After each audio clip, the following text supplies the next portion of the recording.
Awesome. This is a little bit awkward because the one and only is a bit much, not to say it's completely inaccurate. Actually, if you Google Kasia Borowicz, there was a model by that name. And what?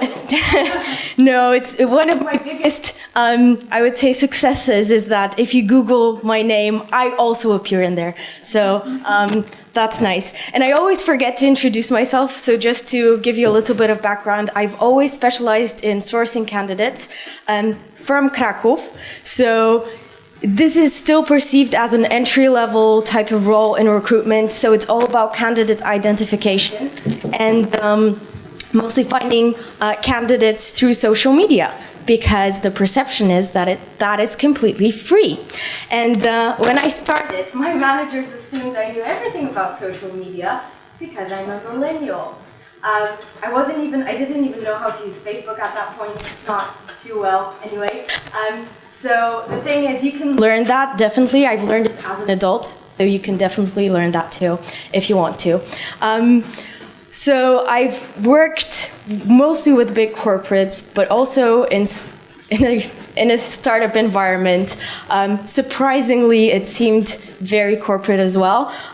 So I needed three different types of approval for anything I did. And my approach to doing things is a direct result of that.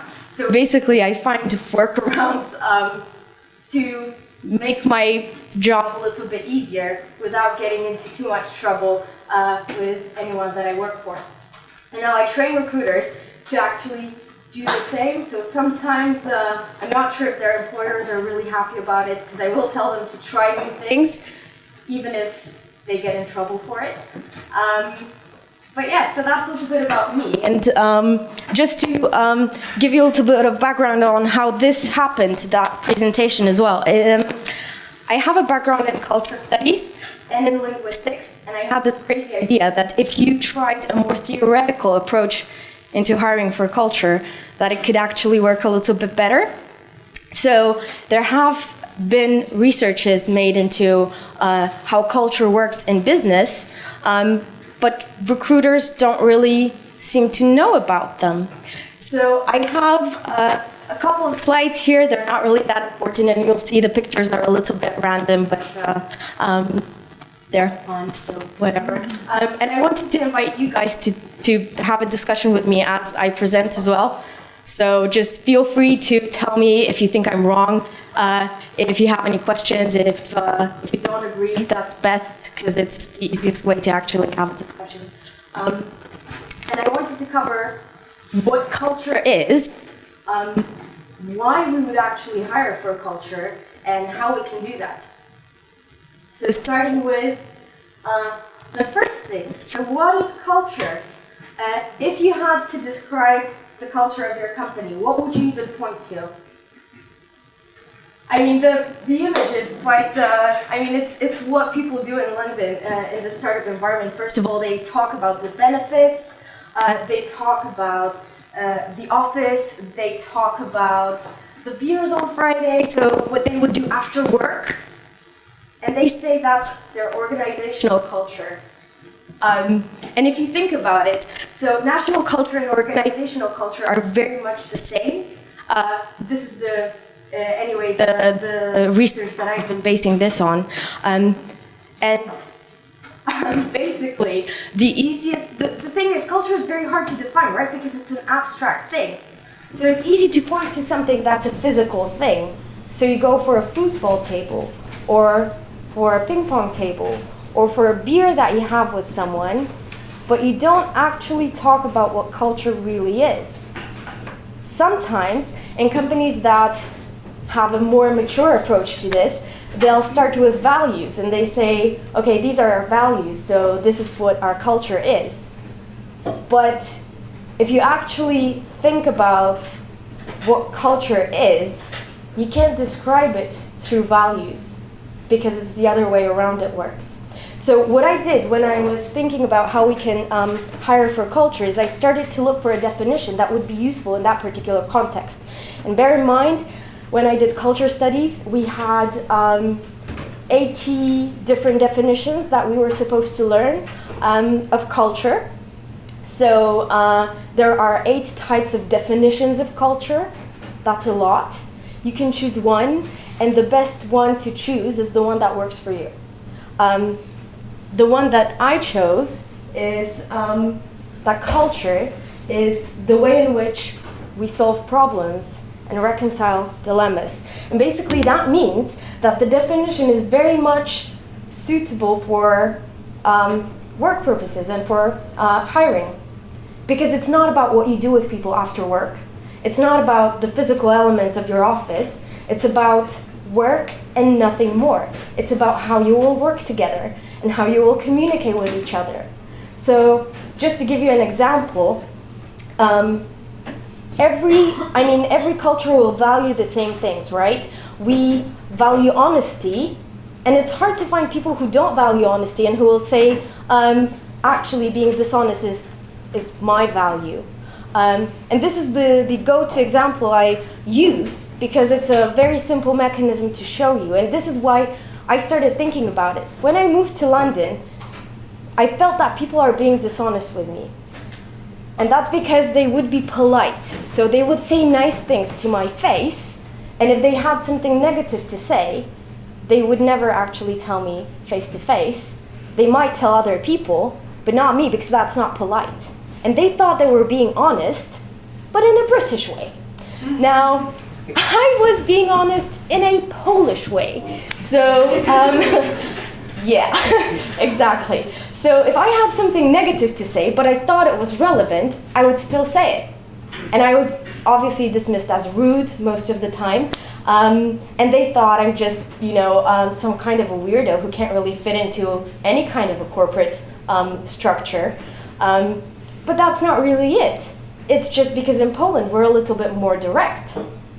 And if you think about it, if you ask someone from Poland, how are you? Did you ever have that conversation between a British person and a Polish person, right? That's an easy thing to spot as well. You ask a Brit, how are you? And they reply with, okay, how are you?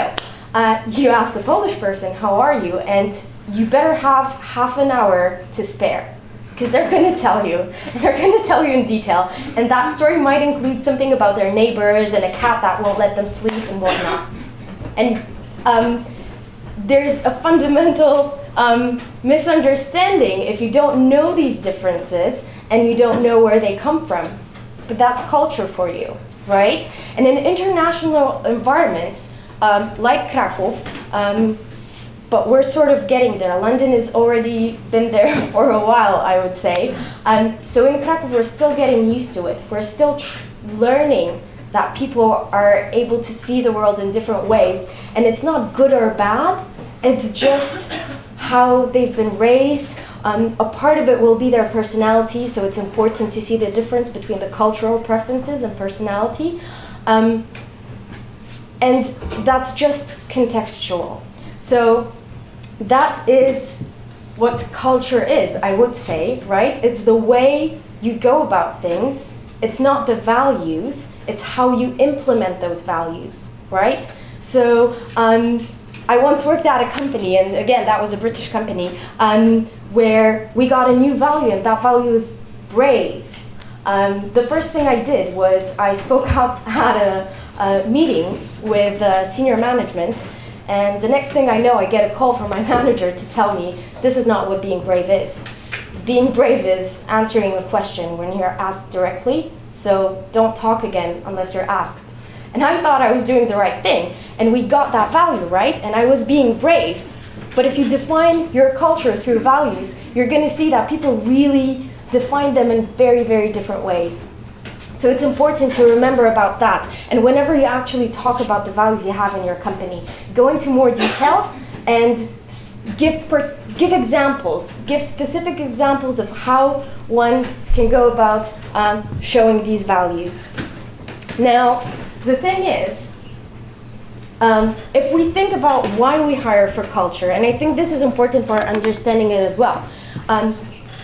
If culture is about the way we do things, then it makes our organizations more efficient that's why you want to hire for culture. It's not about having fun with people. It's not about whether you would go to have beer with someone.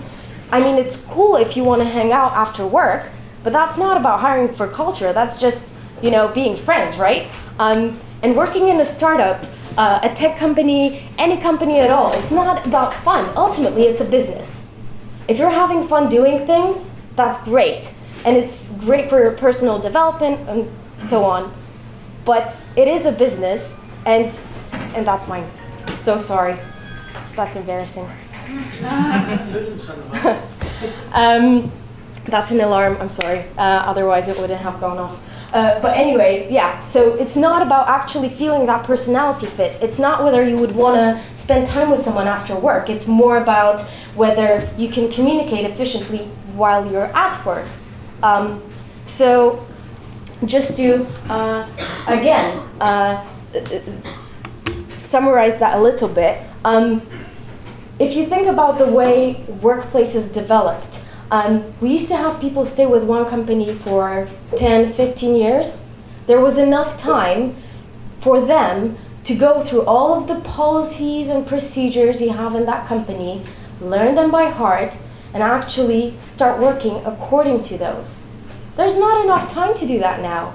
You're hiring someone, and they might stay for a year, they might stay for longer, but even if they don't, it's important that they're able to come in, work efficiently with the team that you have in place, and when they leave, to get someone else who's actually able to fit into that culture as well, right? Because if they leave the team, you can still be friends with them if you want to, but the question is, were they efficient? Were they actually fitting into the culture of, well, the way you do things at work? So just to give you an example here, in terms of communication, right? This is actually quite important. You have companies where it's okay to communicate with people at all levels, and you have companies where you can only talk to your direct manager. I've actually had that problem a lot because in bigger corporates, I can never understand that I'm not allowed to talk to a director. If I had an issue that I thought a director could solve for me, I would just go to the director straight away. That I wasn't really a culture fit for a super corporate environment, and it's not something that was seen right away. People assumed that I'm just stupid. Sometimes that's it. They thought I couldn't really learn to do things a certain way, but it's just my preference, my natural instinct to do things in a different way. And similarly in startups, you have to have people who are very independent, proactive, etc. But because larger corporates tell them that being proactive is all about following the procedures, the corporate procedures, people will often misunderstand what you're actually expecting of them. So it's important to give them specific examples of how you see them implementing certain values that you have.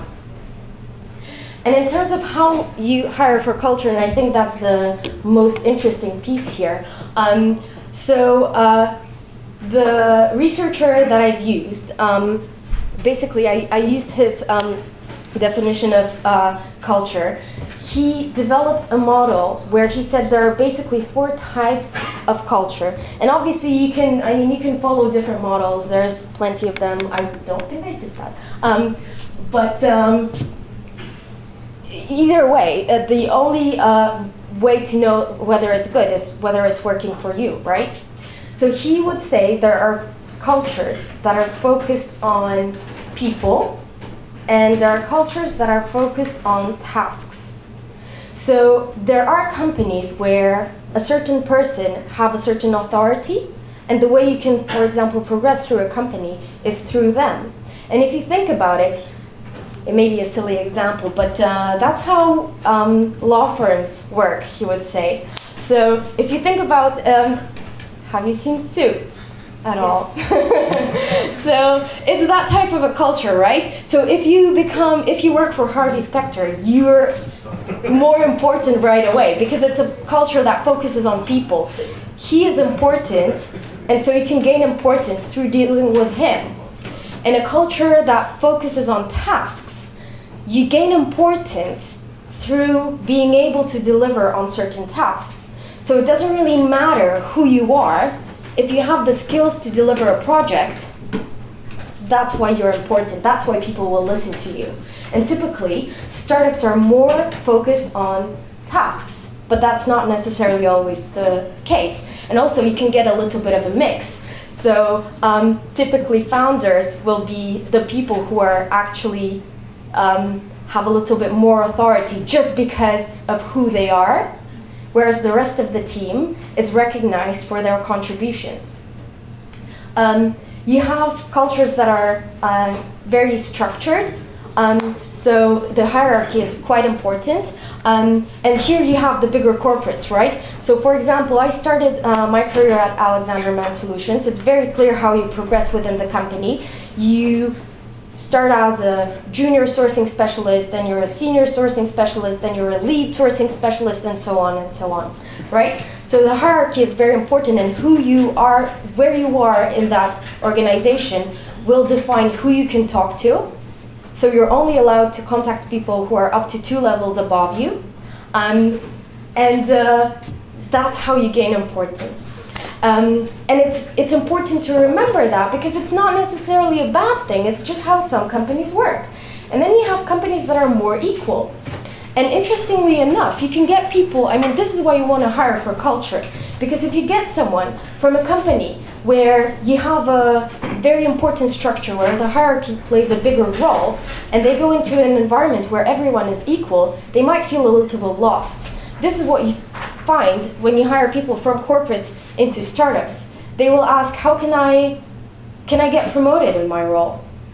But what are the progression opportunities? This is what they're taught to expect in a corporation. Whereas people in very equal environments won't necessarily care as much about getting promoted, but in a corporation they might appear as someone who got stuck in their career a little bit, because they won't care as much about getting that better job title as about what type of projects they work on, etc. And now, this is basically how you hire for culture. You look at how people describe themselves. Now, it is very important to introduce a conversational interview style, because that's the only way you're going to get to what people actually think about themselves and what they know about themselves, as opposed to what they think you want to hear. So if you play a game during the interview, if you ask them, what's your biggest strength, what's your biggest weakness, etc., they're going to give you answers that they think you expect. And it's similar with CVs, which is why and this is maybe a little bit silly, but I've never actually rejected anyone on the basis of their CV. Because I'm not entirely sure people are completely aware of what they're doing when they're writing that document. They kind of, again, write what you expect them to write. They're trying to guess what you want them to say when you're going to read that document, right?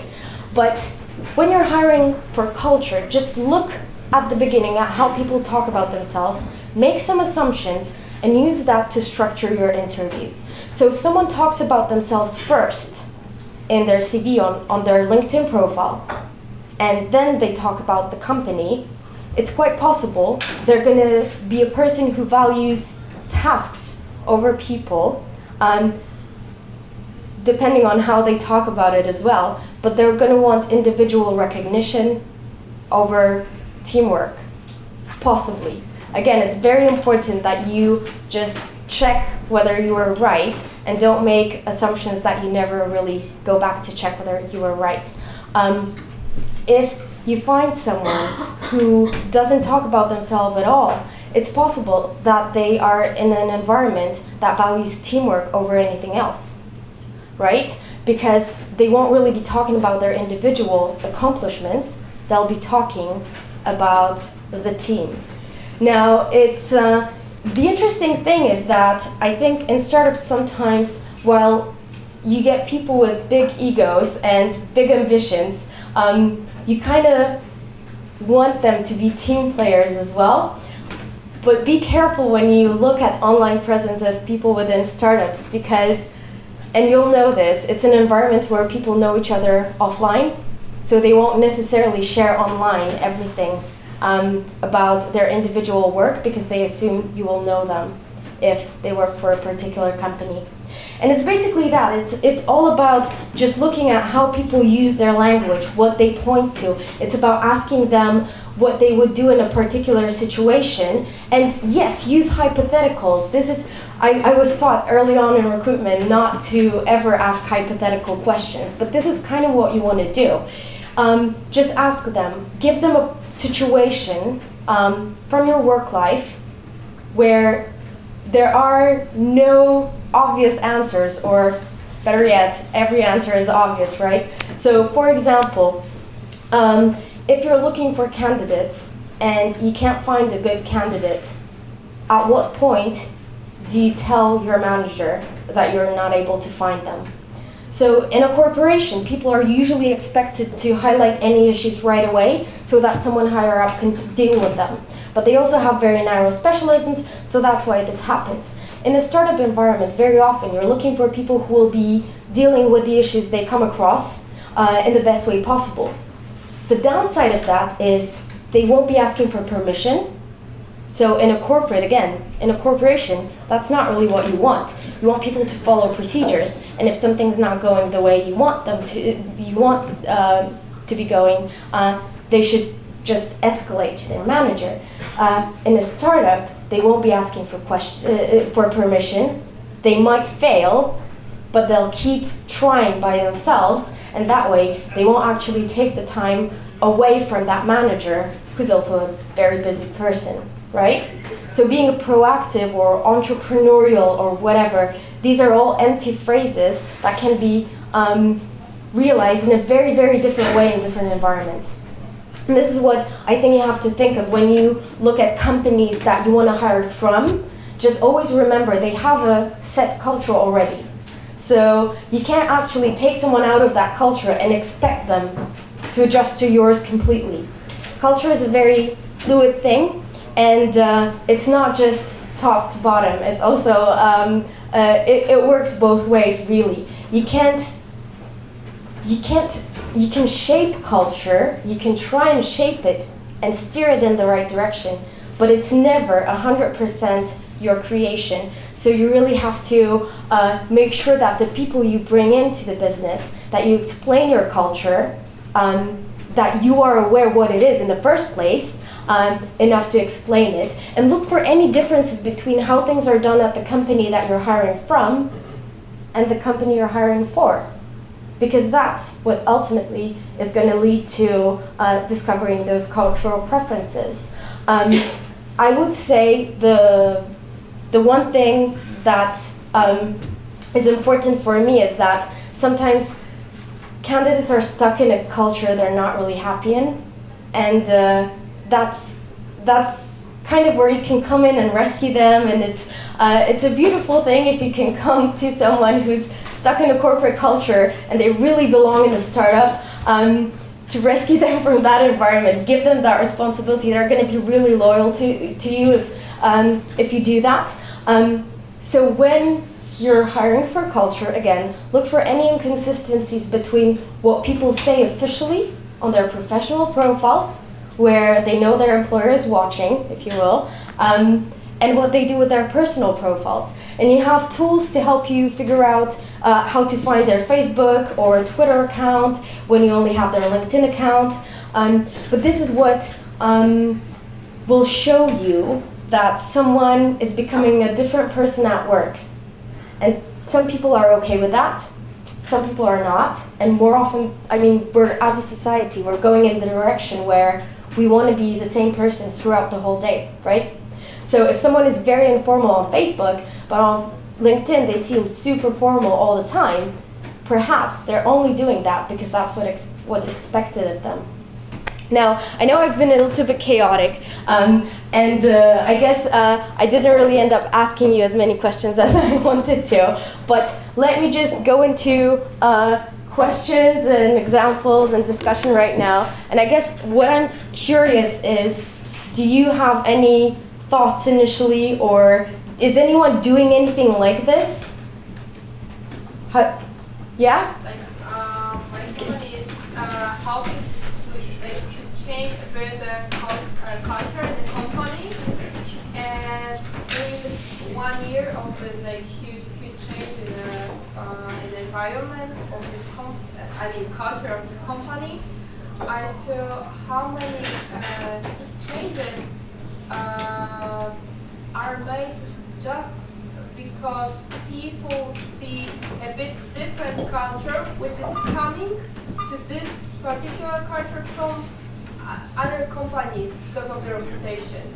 So this is it's a part how to find someone who will fit to this culture we are in right now, but who could also add something to this culture, some specific thing to like pull a bit others to the direction we see that is good for the business. See, I think that's the whole issue, because when you're talking about culture, you can't really tell people this is what it is and expect everyone to follow. It's like expecting every Polish person to be exactly the same, because we're all from the same culture. It's never going to happen, and people are different. And you get, it's never possible to get 100% of a fit when it comes to culture. So every single person that comes into your business is going to change the culture that you have already. And that's something that I don't think many people consider. They think, culture fit is basically currently an excuse to reject anyone that you don't like from the process, right? Whenever a hiring manager doesn't have any feedback, they will tell you, not a culture fit. I don't think so, right? But it's because there was no chemistry. They didn't really like them. So whenever you're hiring a lot of people from one company, you have to expect your culture to shift a little bit. And all you can really do is try and shift the culture in a particular direction. But it's about getting the right people in. And you'll have, as with anything else, with culture, you have people who kind of are the leaders of the change and who will impose their own ideas more. And you have people who will adjust a little bit. So it's also about identifying the right people to hire for the most important roles. And I would argue the role of a recruiter is one where culture fit is the most important. Why? Because if you get that one right, then people attract people who are similar. And it's not to say they will have similar opinions or anything, but if you're open to new ideas, if you're not afraid to fail from time to time, etc., that's something that you'll find other people you attract will also do. That's at least my experience, which doesn't make this a bulletproof theory, but it's definitely something to consider. So whenever you have leadership roles and roles that are closely linked to getting people in the company, that's where culture fit is really the most important thing. I'm not sure whether that answered what you were saying. Yeah. Yes. Just to add to it, I actually think if leaders say enough and explain enough about the culture itself and communicate that to the team, then employees that won't feel the culture, they will leave the company then by themselves eventually, because they won't feel that they fit actually to the company. They will. The problem with that is we all say people are the most important part of the business, we value people are the biggest investment and whatnot. If you allow people to stay within a culture they don't fit in without actually talking to them or listening to their needs, I think they're going to be a little bit disappointed, and when they leave, actually keeping them in is a problem in itself, because that changes your culture, and it's not what the founders say it is. It's everyone has as much of a say. It doesn't really depend on the role you're holding within a company. You may be an assistant, you may have a role that's not really as important for the business, but you may have a very strong personality, and you'll be more likely to actually impose some of the cultural aspects to that company. So again, I think it's important to have honest conversations about culture, but if you're going to do that, you have to talk about how you do things rather than just stop at, I don't think you fit our culture. I wouldn't want to go grab beer with you or something. That's not really, because that's not relevant. That is what's happening right now. And there's a lot of skepticism when it comes to dealing with recruiters when they tell people, I don't think you'll fit that culture, because they often don't go into more detail, and it is just an excuse. Okay, any other questions? There in the back? Yeah. Well, I guess the final thing I wanted to leave you with is this isn't really something there's no data to prove that I'm right or not, but if you look at how recruiters do things, the thing is, you get recruiters with an amazing intuition when it comes to hiring, and that's the thing. This is what they look at, even if they don't realize it. The only way you can teach people to do this is by developing a more theoretical approach to this. But people are already doing this, and it is working. And if you look at some of the hires you've made, maybe you can analyze them in terms of whether you actually took culture fit into consideration. I guess if I can leave you with just one point is don't stop at choosing your values. Go a little bit further and dig a little bit deeper. Yeah? What do you think about softwares that... Raise your hand. What do you think about softwares that ask a person few questions and help to match the fit with culture of company? So the reason I don't believe in that is because anytime you get an algorithm involved and no one tells you how that algorithm works, it basically means you're using someone else's thought process, and I don't trust other people as much as I trust myself. I would say the most advanced tool you can use for hiring for culture right now is your own brain, and the good news is it comes free. The bad news is a lot of recruiters are reluctant to use it.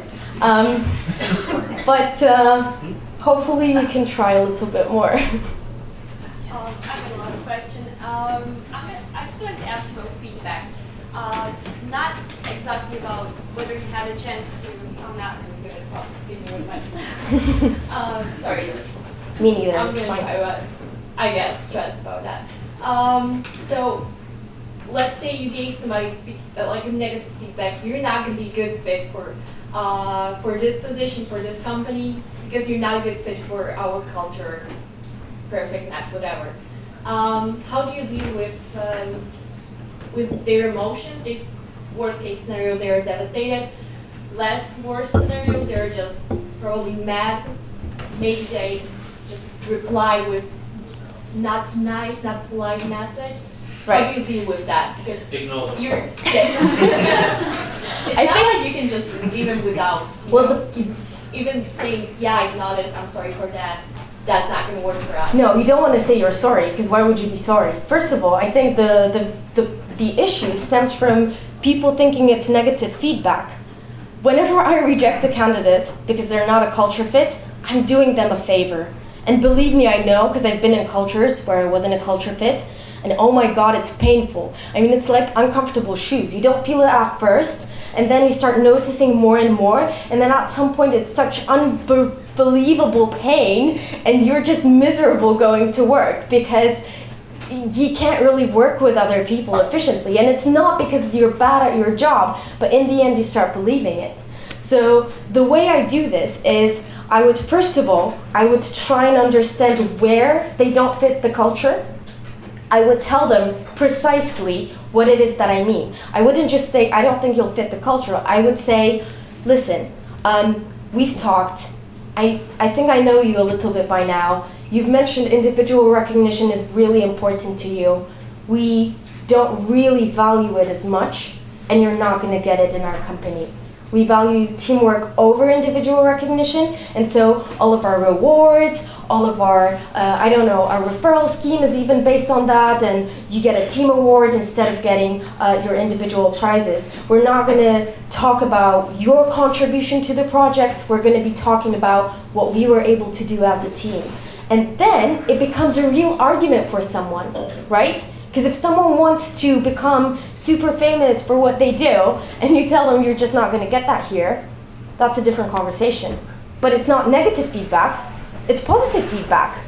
You're giving them information on what they should be doing with their lives. You are actually qualified to assess it, right? Because you know that culture very well. But again, this is why it's important to have that conversational approach to interviewing.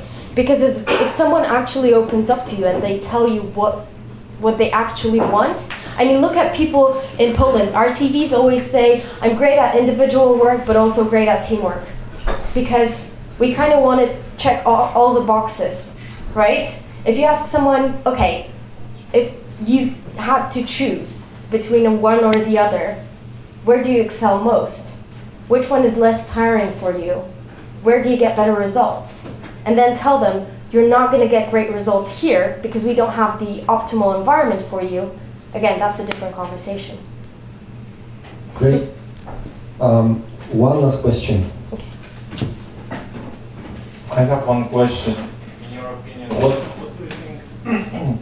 What is more important, cultural fit or his or her knowledge, experience, and how do you value that on different levels? Because when you recruit someone for managerial position and someone for lower level position, because it seems that okay, I have my opinion, but if you Okay, well, I would say it's also determined by your culture, actually. So I have an interesting fact here. So in Japan, apparently, you would appoint people to roles they're not qualified for, and they feel such pressure to deliver that they become qualified within months. This is what happened to me. I was hired for a sourcing role. I had no idea how to source people. So basically, but I felt so pressured into showing people I'm doing well that within 3 months I've read every single blog on sourcing. And I did that in my own time. And it really depends on the culture you have. If how you're doing things is quite similar to other companies, then you don't really have to worry about it too much. If you put a lot of emphasis on training people to do things your way, then you don't have to worry about it as much. But generally skills, I mean, even if you think about programming, so I'm not very technical, but I have a linguistics background, so I've always been told programming is a little bit like writing. Each programmer, each developer will have their individual style.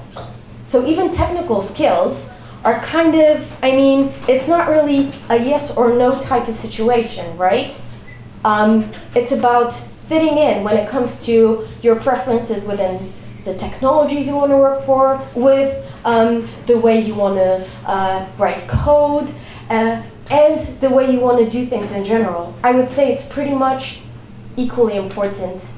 But again, that depends on the environment. And in startups especially, I would say culture perhaps plays a more important role because that's where a lot of companies get it wrong. So when it comes to technical skills, if you get the right people into a startup, they're gonna feel that pressure and that individual responsibility to deliver. So if they don't have certain skills, they're gonna find a way to learn about it, to learn them, right? Okay. Thank you, Kasia. Thanks.